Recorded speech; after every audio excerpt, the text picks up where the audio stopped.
Hi guys, I'm Eileen. Today, I want to talk about some of the trending luxury handbags and dive into if they're worth buying or not. Some of these pieces have been very popular and they've been showing up everywhere on social media recently. So if you happen to have one, please share it down below with us. And now, without further ado, let's get right into it.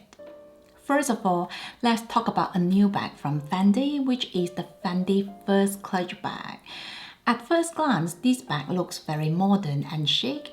It definitely has quite an unusual but very appealing silhouette. But when I look closely, there's actually a F letter on the top, which I think either stands for Fendi or First. The design is so clever and interesting. I love that they include the logo in such a low-key way.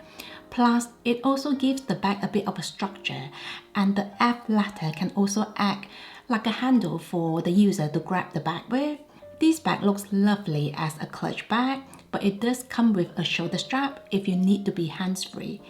Overall, I think this design is fantastic, and I will not be surprised if it goes on to become the next classic for Fendi, like the Fendi Peekaboo. Next, I want to talk about the Bottega Jodie bags, especially those in the size mini.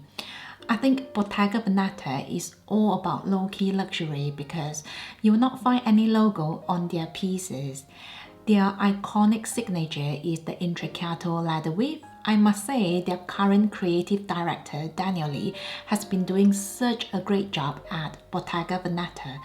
Apparently, he used to work under Phoebe Philo at Celine, and I'm sure a lot of you agree, Celine was at its peak when Phoebe Philo was the creative director. So it looks like Daniel is following her footsteps to become someone very recognizable in this industry. In fact, some of the new Bottega Veneta bags have quickly become the best-selling pieces, such as the Bottega Veneta pouch bags and the padded cassette bags. But today, I want to focus on the Bottega Mini Jodie bag. This bag, for me, just looks like such a cute little bag. The leather knot on the side just complements the bag so well. It's a very small detail that adds so much charm to the bag. I've heard the leather quality is amazing, and this bag is also very lightweight, which is great for a top handle bag. Now, I know this bag might not work well for everyone, but I personally love a good top handle bag. And because I don't usually carry a lot, this bag is so appealing to me.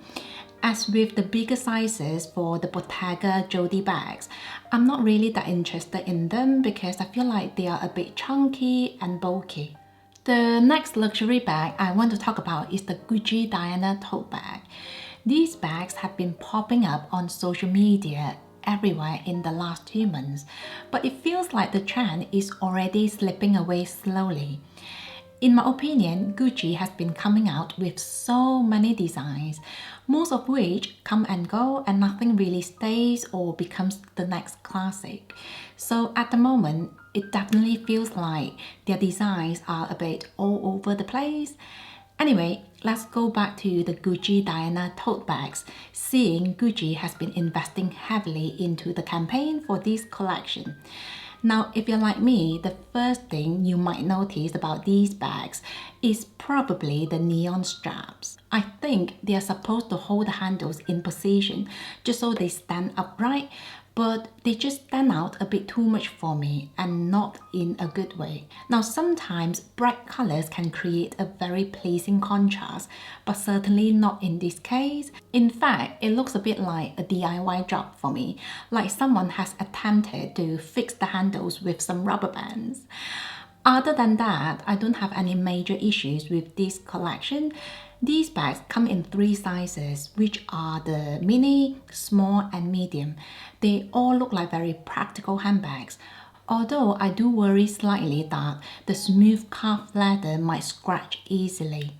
So overall, I don't think there's any wow factor with the Gucci Diana tote bags, and I'm certainly not very impressed about the neon straps. The next one is a new bag from Balenciaga, which is the Le Cargo bag.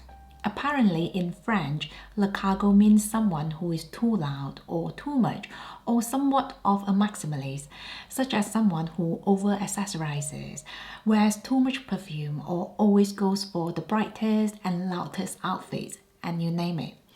True to its name, this bag is quite out there.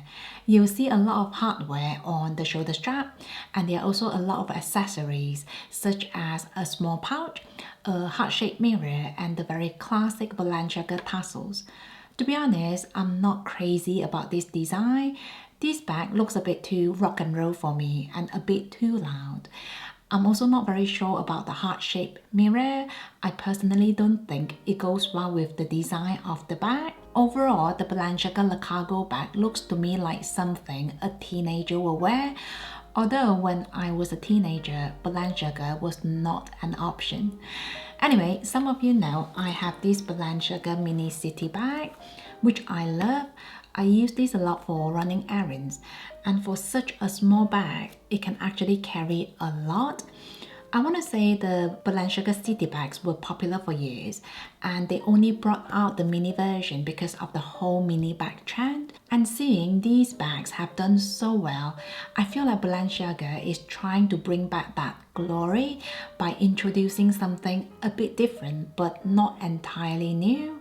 When I look at the Balenciaga Le Cargo bags, I can certainly see the resemblance, although that is definitely a more elaborated version. The next one is a new bag from Louis Vuitton, which is the Louis Vuitton Coussine bag.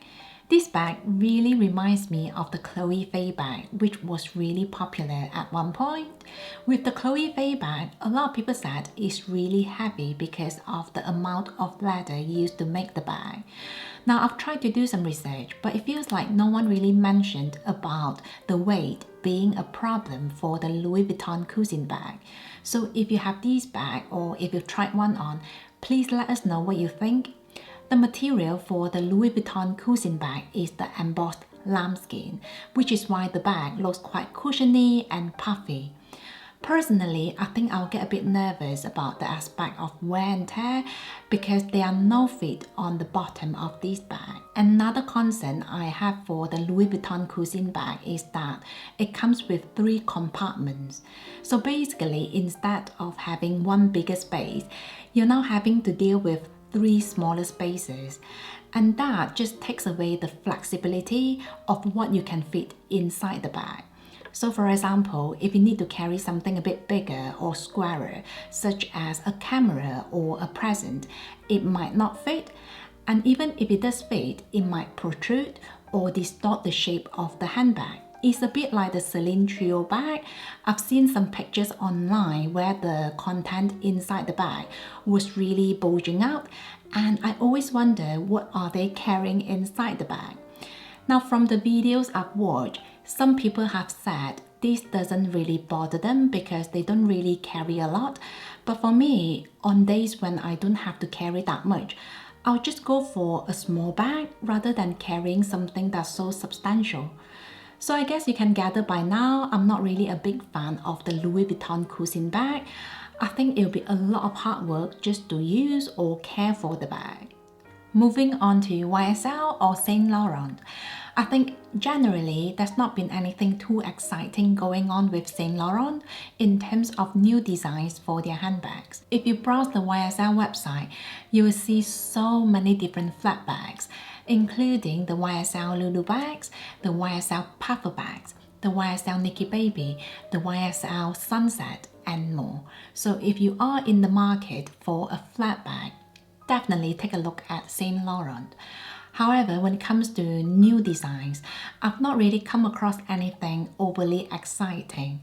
For example, one of them is this YSL Le 5A7 hobo bag, which I think looks really similar to the Prada Clio bag, but with a different logo. Personally, I'm not a big fan of the Prada Clio bag anyway, so I can't say I will recommend this YSL Le 5A7 hobo bag either. That said, I think the YSL Mini Vanity bag does look very interesting to me.